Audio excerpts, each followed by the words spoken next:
রোহিত শর্মার পর test cricket থেকে অবসরের ঘোষণা দিচ্ছেন বিরাট কোহলি। ইতিমধ্যে তিনি ভারতীয় ক্রিকেট বোর্ডকে এই বিষয়টি জানান।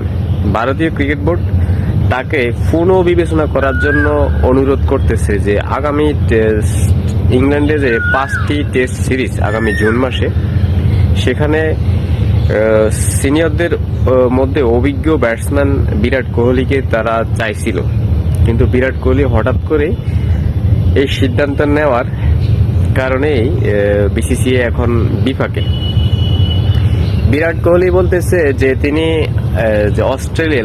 অস্ট্রেলিয়া সিরিজে তিনি ব্যর্থতার পর থেকে তিনি ভাবতেছেন যে টেস্ট ক্রিকেট থেকে তিনি অবসরে চলে যাবেন, কিন্তু ওই ধরনের সিচুয়েশন হয়নি যে অবসরের ঘোষণা দেওয়ার মতো পরিস্থিতি হয়নি।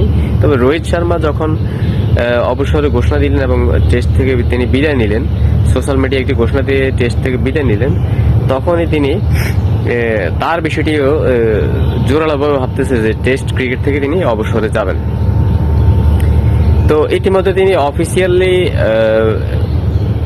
দর্শক সমর্থকদের উদ্দেশ্যে যেই ঘোষণা তিনি এখন পর্যন্ত দেননি, তবে বিসিসিআই ভারতীয় ক্রিকেট বোর্ডকে তিনি এই বিষয়টি নিশ্চিত করেন যে তিনি আর টেস্ট ক্রিকেটে আর থাকতেছেন না। তো ভারতের ক্রিকেটে আসলে রোহিত শর্মা এবং বিরাট কোহলির কঠিন একটা প্রভাব পড়বে। বিরাট কোহলি এমন একজন ব্যাটসম্যান, টেস্ট ক্রিকেট আসলে ভারতের যে ব্যাটসম্যানরা আছে তারা নতুন উদীয়মান ক্রিকেটার, তারা আসলে টেস্ট ক্রিকেটে মাত্র উঠতেছে। এই মুহূর্তে বিরাট কোহলি এবং রোহিত শর্মার খুবই প্রয়োজন ছিল দলে। তো রোহিত শর্মা তো ইতিমধ্যে অবসরে চলেই গেছেন, কিন্তু বিরাট কোহলিকে তারা চাইছিল যে তারা আগামী সিরিজে বিরাট কোহলি থাকুক এবং ভালোভাবে দলকে সাপোর্ট দেখ। আর বিরাট কোহলি থাকলে বাকি সদস্যদের একটা সাপোর্ট থাকবে সিনিয়র ক্রিকেটার হিসেবে।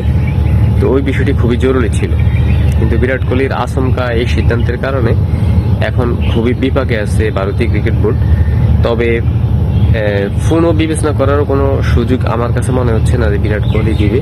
সে ফাইনালি হয়তো সোশ্যাল মিডিয়া হোক বা অফিসিয়ালি হোক, সে অবসরের ঘোষণা দিয়ে সে টেস্ট ক্রিকেট থেকে চলে যাবে।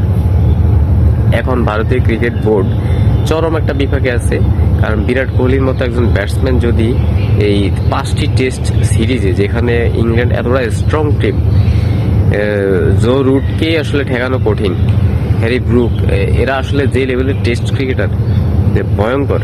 তো এই মুহূর্তে যদি ভারতীয় ক্রিকেটে আসলে কোনো সিনিয়র লেভেলের কোনো ক্রিকেটার না থাকে, তাহলে চরম একটা বিপাকে পড়বে ভারতীয় ক্রিকেট দল, কারণ উদীয়মান ক্রিকেটারদেরকে দিয়ে আসলে টেস্ট সিরিজটা জয় লাভ করা খুব টাফ। তো আসলে বিরাট কোহলির মতো এই তারকা টেস্ট ক্রিকেট থেকে খুব এত সহজে, আসলে তিনি যদি ওয়ানডে ক্রিকেটকে স্টপ করতেন বা টি-20 তো অলরেডি শেষ, টেস্ট ক্রিকেটটাকে আসলে চালাতে পারতেন, কারণ টেস্ট ক্রিকেটটা হচ্ছে ক্রিকেটের একবার মূল মন্ত্র। তো সেখান থেকে আসলে তিনি অবসরে চলে যাবেন। রোহিত যে পথে হাঁটছে সেই পথে বিরাট কোহলিও হাঁটলেন। দর্শক, আমাদের ভিডিওগুলো ভালো লাগলে আমাদের ফেসবুক পেজটি ফলো দিয়ে দেবেন এবং ইউটিউব চ্যানেলটি সাবস্ক্রাইব করে দিবেন। সবাই ভালো থাকবেন। আসসালামু আলাইকুম।